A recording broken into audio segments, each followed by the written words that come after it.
study any instrument? Yeah, I am studying guitar. Most of the people study guitar, tabla, violin, and drums. But there are other some instruments which everyone do not like to study. But if we are studying that, it is so great. So let's ask Amit. Hi. Hi, Amit. Amit, which instrument are you studying? I am studying Chenda, also known as Taimbaga, and I am studying it Where are you studying it from? in Pukad. Who is your guru? Kalamandalam Shivasan Maharaj. So how long have you been studying? I started studying Taimbaga in 2020. Almost 5 years I am studying. Do you, in your house, is anyone interested to Taimbaga? My father was an artist. Like he played Chenda. Yeah, that's. Did your father go went in Arangetam? Yeah. So usually people സാധാരണ ആൾക്കാരെല്ലാവരും violin guitar piano അതൊക്കെ പഠിക്കാനാണ് ആഗ്രഹിക്കാറ്. അമിത് എന്തുകൊണ്ടാണ് തായമ്പക പഠിക്കാൻ തീരുമാനിച്ചത്? ഇത് ഈ ചെറുപ്പത്തിൽ ഉത്സവത്തിനൊക്കെ പോകുമ്പോൾ ഈ ചെണ്ടക്കാരൊക്കെ കാണുമ്പോൾ ഭയങ്കര ഇൻസ്പിറേഷനാണ്. ഈ അവരെ ഈ ഒരു ഇപ്പൊക്കെ അപ്പോൾ ഇതിനോടൊരു ഇൻട്രസ്റ്റ് വന്നു. അങ്ങനെ നിൽക്കുന്ന കണ്ടപ്പോൾ ഒരു ഇൻട്രസ്റ്റ് വന്ന് അച്ഛനോട് പറഞ്ഞ് ആ സമയത്താണ് ഞാൻ അറിയുന്നത് അച്ഛൻ ഇത് പണ്ട് പഠിച്ചിട്ടുണ്ടായിരുന്നു. അങ്ങനെ അച്ഛൻ്റെ ആശാൻ്റെ അടുത്ത് കൊണ്ടുപോയി. അപ്പൊ അതാണ് ഇൻസ്പിറേഷൻ. അപ്പൊ റോൾ മോഡൽ ആരാ ശരിക്കും? റോൾ മോഡല് എൻ്റെ ആശാൻ തന്നെയാണ്. ഞാൻ പണ്ട് തൊട്ടേ കാണും. അപ്പൊ അരങ്ങേറ്റം നടത്തിയോ? അരങ്ങേറ്റം കഴിഞ്ഞു. ഈ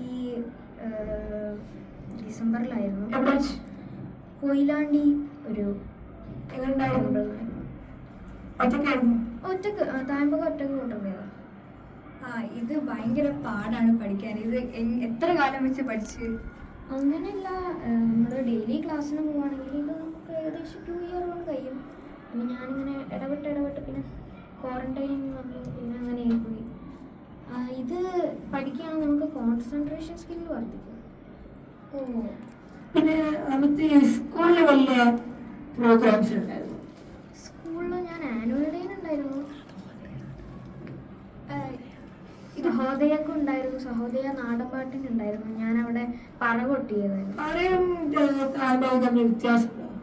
പറ അത് ഈ ട്രൈബൽ പീപ്പിൾസ് യൂസ് ചെയ്യുന്നതാണ് പറ. ഈ ചെണ്ട നമ്മൾ ഈ ആന അങ്ങനെ അങ്ങനെ പറയാണ്. ഇൻഫോർമേഷൻ തായമ്പകനെ പറ്റിയാ? തായമ്പക പഠിക്കുന്നത് നമുക്ക് കോൺസെൻട്രേഷൻ സ്കില്ലാണ് ഏറ്റവും വേണ്ടത്. ഇത് ഏകദേശം ഒരു 15 മിനിറ്റ്സ് ഇത് നമ്മൾ തുടർച്ചയായി കൊട്ടണം. ലൈക്ക് കൈയൊക്കെ നല്ല വേദന ഉണ്ടാവും. പക്ഷേ നമ്മുടെ കോൺസെൻട്രേഷൻ തെറ്റിയിട്ടുണ്ടെങ്കിൽ ഞങ്ങളുടെ ഭാഷയിൽ താളം തെറ്റുകയെന്നൊക്കെ പറയും. അങ്ങനെ തെറ്റിയിട്ടുണ്ടെങ്കിൽ പിന്നെ ഫുള്ള് പോയി. ഈ ഓർക്കസ്ട്രേൻ്റെ താളവും പോവും, എൻ്റെ താളവും പോവും. അപ്പോൾ ഇതിൽ നല്ല കോൺസെൻട്രേഷൻ സ്കിൽ ഉണ്ടെങ്കിൽ നമുക്ക് നല്ല ഡെഡിക്കേഷൻ വേണം ഇത് പഠിക്കാനല്ലേ. ഈ അമിത് നമുക്ക് എല്ലാവർക്കും റോൾ മോഡലായി കാണണം.